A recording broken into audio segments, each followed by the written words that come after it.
हरे कृष्णा। भगवत गीता की इस वीडियो में हम शुरू करेंगे चौथे अध्याय का 29वां श्लोक 4.29। भगवान इस श्लोक में बता रहे हैं कि अनेक अनेक तरह के लोग हैं। हम पहले भी पढ़ चुके हैं पिछले श्लोकों में कि लोग किस प्रकार की तपस्याएं करते हैं, गृहस्थ किस प्रकार की तपस्याएं कर सकते हैं या करते हैं, ब्रह्मचारी किस तरह की तपस्याएं करते हैं। इस बार हम और आगे पढ़ रहे हैं। कुछ और लोग जो और ज़्यादा एडवांस स्टेज के हैं वो क्या करते हैं, अन्य लोग भी हैं जो समाधि में रहने के लिए श्वास को रोक लेते हैं। मतलब यहाँ पर एक्सप्लेनेशन के लिए प्राणायाम लिख दिया गया है, तो ये समझ लो कुछ ज़्यादा ही हाई मेडिटेशन हो गई कि सांस को भी रोक लिया। वे अपान में प्राण और प्राण में अपान को रोकने का अभ्यास करते हैं। जो हमारा जीवन है बेसिकली वो सांस से चलता है, वो उसको भी रोक कर अभ्यास करते हैं और अंत में प्राण अपान को रोक कर समाधि में रहते हैं, यानी कि पूरी तरह से अपने श्वास को कंट्रोल करते हैं। फिर अन्य योगी कम भोजन करके प्राण की प्राण में ही आहुति देते हैं। मतलब कम भोजन करके, या ये समझ लो बिल्कुल खाना पीना छोड़ दिया। अगर आप श्रीमद् भागवतम पढ़ेंगे तो ध्रुव महाराज की कथा आती है जिसमें वो एक छोटा सा बालक है और वो सोचता है कि मुझे अपने पिता का साम्राज्य प्राप्त करना है। और जब उसको उसकी पहले सौतेली माता ये बोलती है कि तुम्हें भक्ति करनी होगी और मेरी कोख से जन्म लेना होगा, सुरुचि। फिर वो अपनी माता के पास जाते हैं, सुनीति। वो भी उनको यही कहती है कि अल्टीमेटली बेटा भक्ति ही इसका सल्यूशन है। तो वो निकल जाते हैं भक्ति करने और वहाँ पर उनको मिलते हैं नारद मुनि। पहले तो वो उसको समझाते हैं वापस जाने के लिए, फिर जब वो नहीं मानते तो उनको ओम नमो भगवते वासुदेवाय इस तरह का एक मंत्र देते हैं और उनको बोलते हैं कि आप जाकर जो है अपनी एक तरह से मेडिटेशन करो, भक्ति करो। तो उसमें बताया जाता है कि पहले मैंने प्रहलाद महाराज ने सिर्फ माना बेर खाए, फिर पत्ते खाए, फिर पानी पिया, फिर धीरे धीरे धीरे धीरे जो ये सब बता रहे ना, खाना पीना बिल्कुल छोड़ दिया, फिर श्वास भी खींच ली, एक टांग पर खड़े हो गए। इस तरह से उनकी पूरी तपस्या का वर्णन है और उससे बताया जाता है कि तीनों लोग हिलने लगे, जलने लगे। इतना प्रभाव था उनकी तपस्या का। तो ये उसी तरह के तपस्वियों के बारे में बताया जा रहा है। मैंने पिछली वीडियो में भी बोला था, भगवान बता रहे हैं, चर्चा कर रहे हैं, लेकिन हम लोगों को अपनी प्रैक्टिकल लाइफ में इस तरह की जो उदाहरण दिए जा रहे हैं उनको फॉलो करने की कोई ज़रूरत नहीं। अगर फॉलो करना है तो पहले अपने गुरुदेव से आज्ञा लें। कुछ भी भयंकर तपस्या नहीं करनी है। अगर करनी है, जैसे होता ना, कुछ भी भयंकर खाना पीना कुछ करना है तो पहले डॉक्टर से सलाह लें, है ना।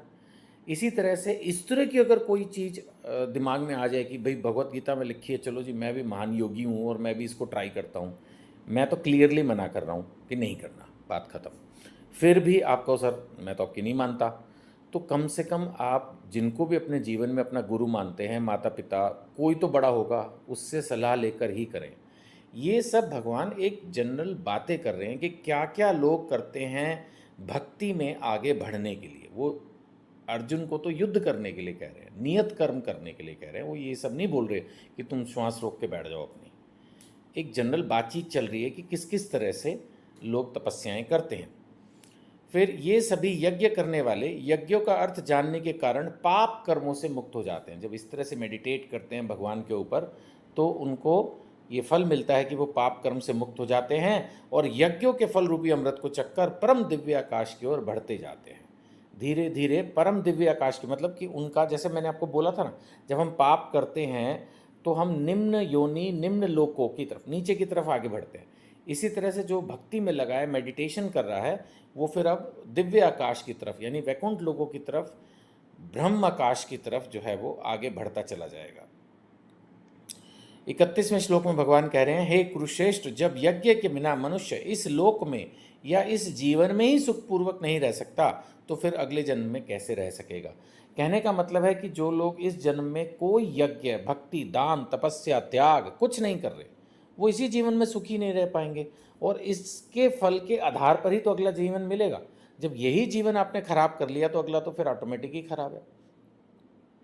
कुछ लोग ऐसा सोच सकते हैं कि भाई ये क्या बात हुई, इस जन्म में हमने क्या किया, उसका अगले जन्म से क्या लेने देना। बिल्कुल है। अब आपने 12th में कितनी पढ़ाई की, आपने कितने मार्क्स लाए, उसके बेसिस पर ही तो कॉलेज डिसाइड होता है। कई बच्चों को बहुत अच्छा कॉलेज, बहुत अच्छी बहुत अच्छी यूनिवर्सिटी में एडमिशन मिल जाता है, कुछ को नहीं मिल पाता है। तो कहीं ना कहीं आपने स्कूल लेवल पे जो पढ़ाई की वही तो कॉलेज डिसाइड करती है। फिर कॉलेज आपने कैसा किया, उसी के बेसिस पर अगर आपको जॉब करनी है, 2 मिनट के लिए उसको लेके चलते हैं, तो आपको जॉब कैसी मिलनी है ये आपके कॉलेज और बाद में आपने इंजीनियरिंग मेडिकल कैसी पढ़ाई की उसके बेसिस पर ही तो आगे की लाइफ डिसाइड होती है।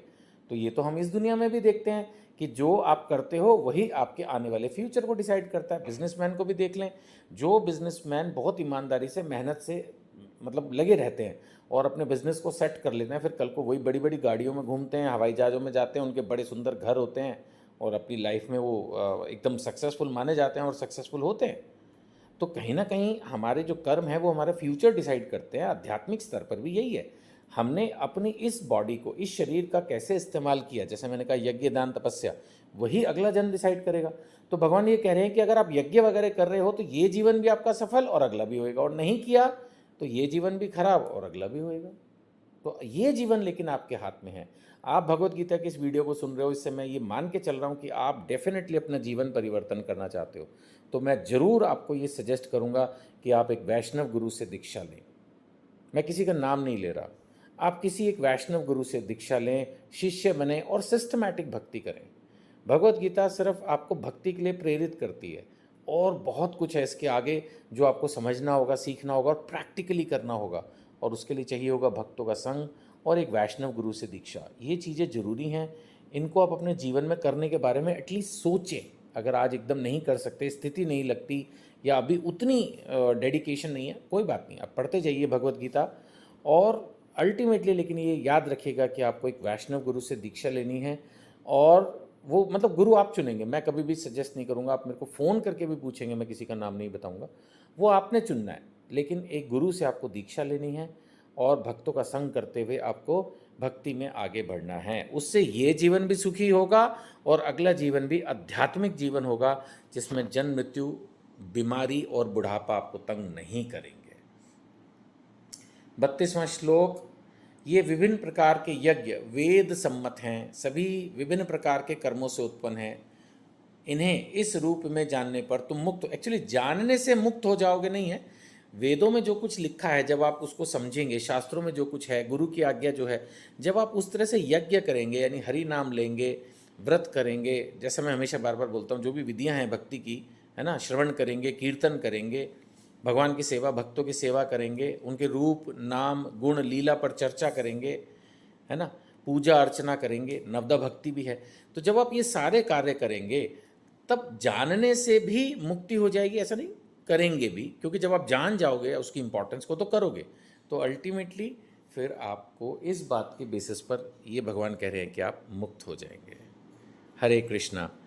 आपको अगर ये वीडियोस अच्छी लग रही हैं, दूसरे लोगों को भी इसका लाभ मिले, इसके लिए उनको एटलीस्ट एक व्हाट्सएप ग्रुप पर फॉरवर्ड करें। ये सारी वीडियोस मेरी सिस्टमैटिकली hindiharikatha.com पर अवेलेबल है। हमारा व्हाट्सएप चैनल भी है, हमारी हिंदी हरी कथा नाम से जो है फेसबुक पर भी पेज है, इंस्टाग्राम पर भी है।